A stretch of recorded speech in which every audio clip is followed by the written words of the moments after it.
아멘.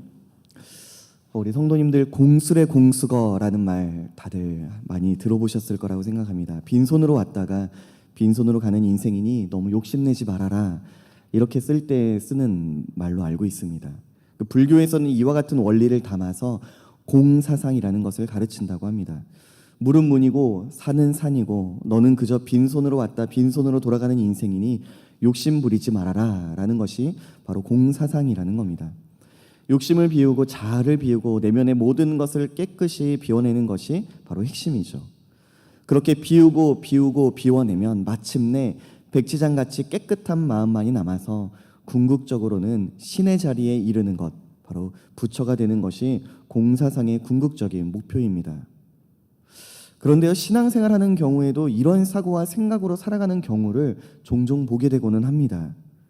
때로는 관상기도라고 해서 자신의 욕심과 세상을 향한 마음을 지우는 기도를 해야 한다라고 가르치는 사람들을 만난 적이 있습니다. 그리고 그것을 이야기하면서 오늘 이 전도서의 가르침에 대한 것들을 말합니다. 특별히 8절과 같은 내용을 말이죠.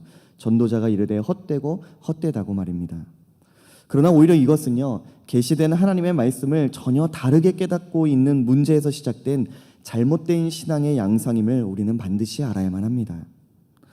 오늘 이 전도자가 우리에게 전하고 있는 헛되고 헛되다라고 말하는 것은요, 하나님 없이 사는 인생, 창조주를 기억하지 못하고 그를 믿지 못하며 사는 인생은 허무할 따름이다라는 허사를 우리에게 이야기하고 있기 때문입니다.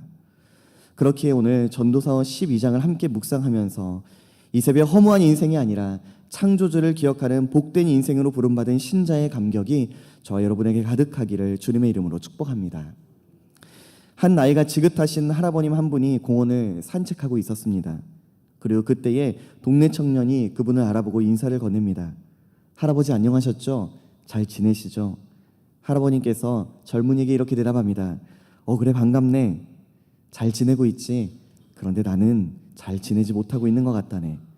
내가 살고 있는 집이 점점 허물어지고 있거든. 청년이 그 말뜻을 잘 헤아리지 못해서 다시 되묻습니다. 그게 무슨 말씀이시죠? 집안에 무슨 문제가 있으신가요? 할아버지께서 다시 이렇게 말씀합니다. 내가 살고 있는 집의 지붕이 다 허물어졌다네. 창문도 구멍이 똥 뚫려버렸지 뭔가. 그 틈으로 들어오는 찬바람에 전부 다 우리 집이 무너져 버릴 것만 같다네. 여러분, 이 이야기가 무엇을 할아버지께서 청년에게 들려주고 있는지 사실 아시겠습니까? 실상 할아버지는요, 지금 자신의 쇠약해진 육신을 집에 빗대어서 젊은 청년에게 이야기를 해주고 계신 겁니다. 젊음의 시절을 보내고 있는 청년에게도 언젠가는 자신과 같이 쇠약해지는 시기가 오게 된다는 것을 알기를 바라는 마음으로 말이죠. 솔로몬은 바로 이것을 오늘 전도서 12장 1절에서 8절을 통해서 우리에게 들려주고 있습니다. 허물어지고 무너질 수밖에 없는 육신의 장막에서 살아가는 인생이라는 것을 깨달으라고 말했죠. 동시에 그런 우리가 왜 존재하며 또한 살아가는 인생의 목적이 무엇인가를 되묻습니다. 이 질문에 대해 하나님의 말씀을 통하여서 권위 있는 진리를 우리에게 선포합니다. 그 내용이 바로 9절에서 12절까지의 내용입니다. 피조물인 인간을 향한 창조주 하나님의 분명한 계획과 목적을 전도자가 드러내고 있는 것이죠. 그러면서 13절과 14절의 결론부를 통하여서 하나님을 경외하는 인생을 살아갈 것을 우리에게 다시금 도전합니다. 그것이 우리 인생의 궁극적인 방향과 목적이 되어야 함을 가르칩니다. 그렇게 오늘도 이 전도자의 가르침을 통하여서 우리 인생의 목적이 무엇인가를 분명히 깨닫는 저와 여러분 되기를 주님의 이름으로 축복합니다.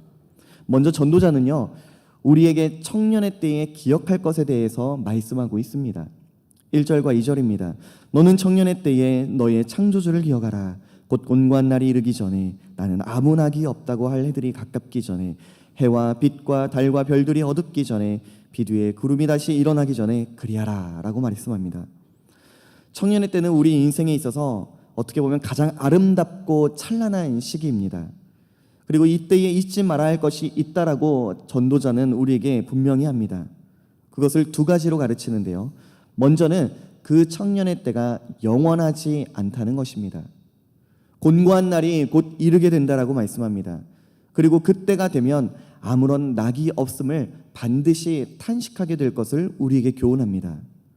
동시에 두 번째로는 그때의 창조자를 기억하라고 말씀합니다. 젊음에 도취되어서 허무한 것과 세상의 쾌락과 자신의 육체의 즐거움을 누리느라 창조주 하나님을 잊어버리는 어리석음을 범하지 말라고 우리에게 교훈하고 있습니다. 그렇다면 창조주 하나님을 기억하라는 이 교훈의 말씀이 구체적으로 무엇을 의미하는 걸까요? 어떻게 살아가는 것이 하나님을 기억하는 것이며 창조주 하나님을 나의 삶 가운데 기억하는 삶을 살아가는 걸까요? 먼저는 하나님께서 모든 천지 만물의 주관자가 되심을 인정하는 것을 의미합니다. 또한 동시에 모든 만물의 주관자 되시는 하나님께서 우리의 삶을 다스리시고 인도하시는 분이시라는 것을 신뢰하는 것이 바로 창조주 하나님을 기억하는 자의 태도입니다.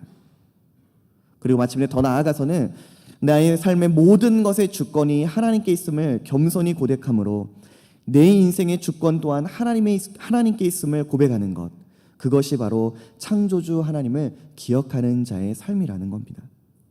즉 나의 생명은 주님의 것입니다. 나의 물질도 건강도 나에게 허락되어 있는 모든 것이 다 하나님께서 베푸신 은혜이며 또한 맡겨주신 것입니다 라는 것입니다. 이것을 고백하는 신자는요, 내 것이 아님을 알기에 하나님께서 나에게 허락하시고 베푸신 은혜이고 축복이라는 것을 알기에 움켜쥐기보다는 그 손을 펴서 베풀 줄 아는 자로 마땅히 살아가기 시작합니다. 이것은요, 단순히 내가 빈손으로 왔으니까 빈손으로 가자는 그러한 공수거의 개념이 결코 아닙니다. 오히려 내 삶을 가득 채우고 계시는 전능자가 나의 하나님이시기에 내 손을 펴서 내 인생을 통하여서 그 전능자의 선하신 뜻을 이루어가는 것을 소망 중에 바라보는 자의 반응이라는 겁니다. 그 하나님께 나의 전인격과 나의 전 의지를 다하여서 나의 삶을 의탁하는 자의 신앙의 자세를 이야기하고 있는 것입니다. 이러한 창조자를 기억하는 자는요, 마땅히 하나님의 영광을 위하여 자신을 드리는 삶을 살아가기를 주저하지 않는 것입니다. 소요리 문답 1문이 우리에게 무엇을 이야기하나요? 인생의 제일 된 목적이 하나님을 영화롭게 하고 그분을 영원토록 즐거워하는 것이라고 분명하고 확고하게 우리에게 가르치지 않습니까? 그것이 바로 하나님의 자녀로 살아가는 우리가 마땅히 행해야 할 바라고 이야기하고 있는 것입니다. 바로 전도자는요, 이 같은 삶을 청년의 때가 지나가기 전에 잊지 말고 기억하라라고 교훈하고 있습니다. 왜냐하면 그렇지 않은 인생은 8절이 따름이기 때문입니다. 헛되고 헛된 인생을 사는 자라고 우리에게 경고합니다. 계속해서 3절에서 7절 말씀은 앞서 이야기 드렸던 할아버지의 예와 같은 비유로서 표현된 구절들로 가득합니다. 3절을 보시면요, 집을 지키는 자들이 떤다는 것은요, 집을 지키는 어떤 파수꾼들이 두려워 떤다라는 개념이 아닙니다. 노년의 쇠약함으로 인하여서 그 수족이 떨릴 수밖에 없는 것을 의미합니다. 힘 있는 자들이 구부러지는 것처럼 허리와 무릎의 연약해짐을 의미합니다. 창들로 내다보는 자가 어두워지는 이유는 그 시력이 어두워졌기 때문입니다. 4절에도 보시면 길거리 문들여 닫혀지는 것은요, 그 닫혀진 문을 입을 의미하는데요, 입술의 이가 다 상하고 빠져서 입안에서 오물거리게 될 수밖에 없는 노년의 때가 반드시 이른다는 것을 우리에게 교훈하고 있습니다. 그때에는 맷돌 소리가 적어지는 것처럼 소리나는 음식을 입으로 마음껏 씹어내지 못하고 그저 부드러운 것만을 삼킬 따름임을 우리에게 가르칩니다. 새 소리로 말미암아 일어날 수밖에 없는 것처럼 깊은 잠을 취하지 못하는 때가 우리에게 다가옴을 말씀합니다. 그때가 이르기 이전에 기억하라고 전도자는 우리에게 교훈합니다. 무엇을요? 너의 창조주 하나님을 기억하라고 말합니다. 여러분의 오늘이 이 전도자의 교훈을 따라서 창조주 하나님을 기억하며 그분께 영광 올려드리기를 그 무엇보다 소중히 여기는 복된 오늘을 살아가기를 주님의 이름으로 축복합니다. 또한 함께 나누는 이 전도자의 말씀을 통하여서 창조주 하나님을 다시금 기억하게 하는 이 진리의 말씀이 우리의 심령을 깨우게 되는 이 새벽의 자리가 되기를 또한 주님의 이름으로 축복합니다. 그래서 그 하나님을 기억하고 그 하나님을 다시금 떠올릴 수 있는 것이 내가 세상에 그 어떠한 것을 움켜쥐고 누리는 것보다도 가장 소중하고 값진 것이며 귀한 것입니다라고 고백하는 인생이 바로 저와 여러분 되기를 주님의 이름으로 축복합니다. 계속해서 전도자는요, 이 같은 가르침이 자신에게 지혜로움이 있기 때문이라고 전합니다. 9절의 시작을 보시기 바랍니다. 전도자는 지혜자이어서 이렇게 말씀하죠. 지금 전도자는요, 본인이 이것을 기록하면서 스스로를 3인칭으로 묘사하고 있습니다. 전도자라는 3인칭으로 묘사하면서 그가 지혜롭다 하면서 참된 지식을 가르쳤고 그 지식을 묵상하고 연구하였다라고 우리에게 전합니다. 10절을 보시면 그것을 힘써 구하였다라고까지 되어 있죠. 9절에서 10절을 통해 우리가 깨닫게 되는 바는요, 전도자가 우리에게 전하는 바가 진리다라고 하는 것을 명확히 밝히고 있다는 겁니다. 그리고 동시에 이것은요, 전도자가 우리보다 지혜로운 자여서 그가 이 지혜를 깨달았다는 것이 아닙니다. 지혜의 근원 되시는 하나님께서 전도자로 하여금 그것을 깨닫게 하셨습니다. 우리가 잘 아는 바와 같이 솔로몬이 왕으로 등극할 때에 하나님께서 그에게 구할 것을 물었습니다. 그리고 그가 구한 것이 무엇이었습니까? 바로 지혜였습니다. 즉 지혜의 근원 되시는 하나님 앞에 겸손히 자신의 삶을 내어드리고 말씀 앞에 겸손히 나아갈 때에 하나님께서 그로 하여금 진리의 것들을 깨닫게 하셨습니다. 그렇게 전도자는요, 자신이 전하는 진리의 권위를 자신에게 두고 있지 않습니다. 그 모든 권위를 오직 지혜의 근원 되시는 하나님께 두고 있을 따름입니다. 즉 자신이 전하는 모든 것이 하나님의 말씀의 권위를 힘입어서 선포하고 있다는 겁니다. 그 진리의 말씀을 통해서 자신이 깨닫게 된 바를 우리에게 겸손히, 그러나 그 권위를 하나님께만 두고 확고하게 선포하고 있는 겁니다. 이것이 무엇을 우리에게 도전할까요? 하나님의 말씀의 권위를 신뢰함으로 그 말씀을 삶 가운데 전하는 신자의 삶을 우리에게 도전하고 있습니다. 그리고 그것을 도전하기 위해서는 말씀을 날마다 가까이 하는 신자의 삶을 우리에게 교훈하고 있습니다.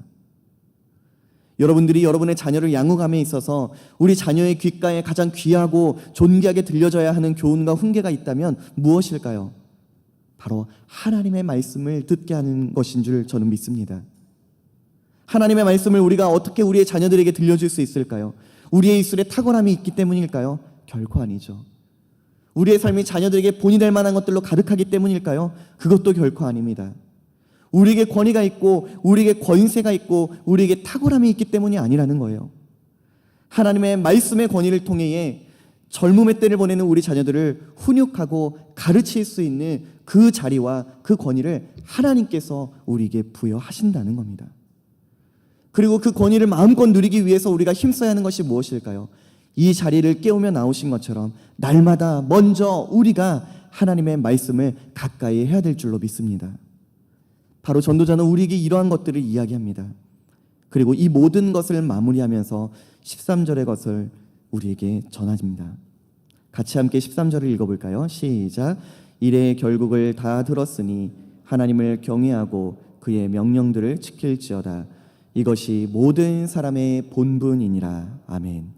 여기서 사람의 본분이란 그 사람에게 있어서, 그 인생에게 있어서 전부라는 것을 의미합니다. 즉 인생은 하나님을 경외하고 그 명령을 지키기 위하여 지음받았다라는 거예요. 이것을 모르는 인생은요, 8절과 같이 헛되고 헛된 인생을 살아갈 뿐이라는 겁니다.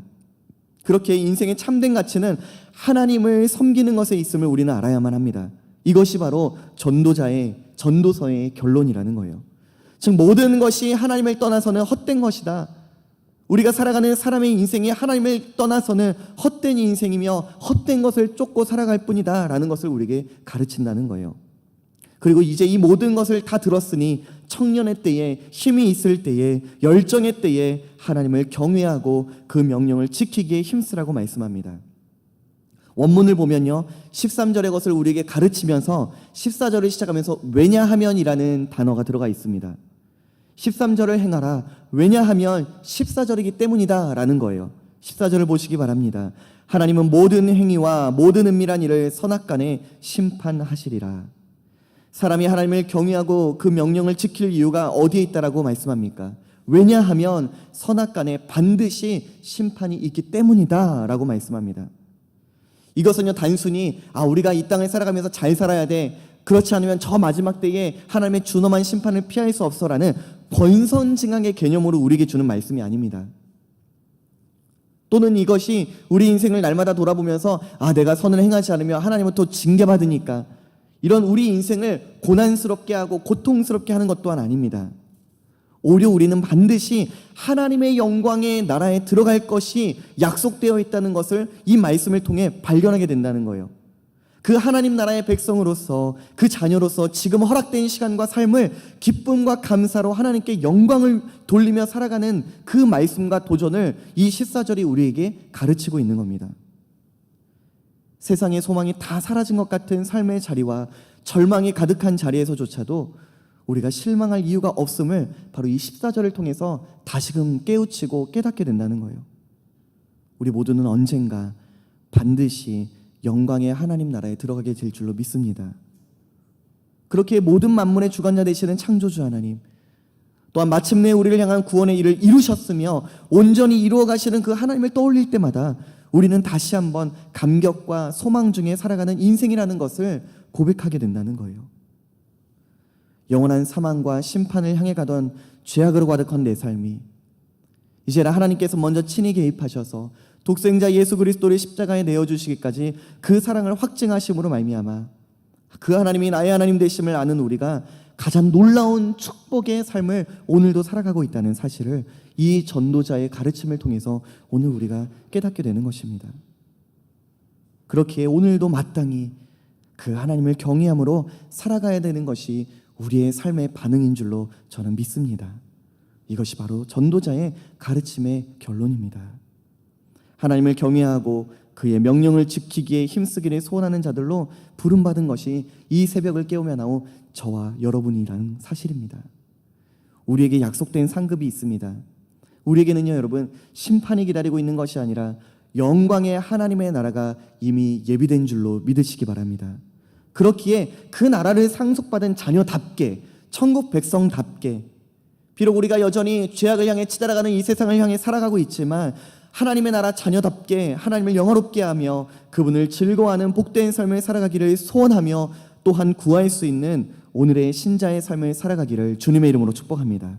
먹든지 마시든지 무엇을 하든지 하나님의 영광을 위하여 살아가는 자가 되기를 결단하는 이 새벽 저와 여러분이 되기를 저는 소원합니다. 젊음의 때에 오히려 육신의 쾌락과 정욕에 빠지기보다 창조주 하나님을 날마다 기억하는 성령 충만한 인생을 살아가기를 주님의 이름으로 축복합니다. 여호와를 경외함으로 마지막 때를 살아가는 우리의 인생 여정이 하나님의 말씀을 더욱더 힘있게 붙들고 그 말씀에 준행하여 살아가기를 힘쓰는 복된 오늘이 되기를 저는 그래서 소원합니다. 그래야 마침내 하나님 앞에 서게 되었을 때에 잘했다 착하고 충성된 종이라고 칭찬받는 자, 하나님께서 우리를 위해 예비하신 의의 면류관을 받아서 오히려 그것을 다시금 하나님께 돌려드리며 하나님께서 그 모든 것을 이루셨습니다라는 그 하나님께 영광 올려드리는 것을 가장 큰 기쁨이라고 고백하는 자의 상급을 받아 누리는 우리 모두가 되기를 주님의 이름으로 축복합니다. 오늘도 우리의 삶이 그러한 것이 예비되어 있는 줄로 믿으시기 바랍니다. 이 믿음 가지고 어떠한 삶의 형편 중에도 나의 삶이 헛되구나 허무하구나 이것이 아니라 오늘도 나의 삶이 하나님이 함께 하시는구나, 그 하나님을 바라볼 때에 소망으로 가득할 수밖에 없구나라는 이 놀라운 고백을 이뤄가는 저와 여러분 되시기를 주님의 이름으로 축복합니다. 기도하겠습니다. 사랑과 은혜가 충만하신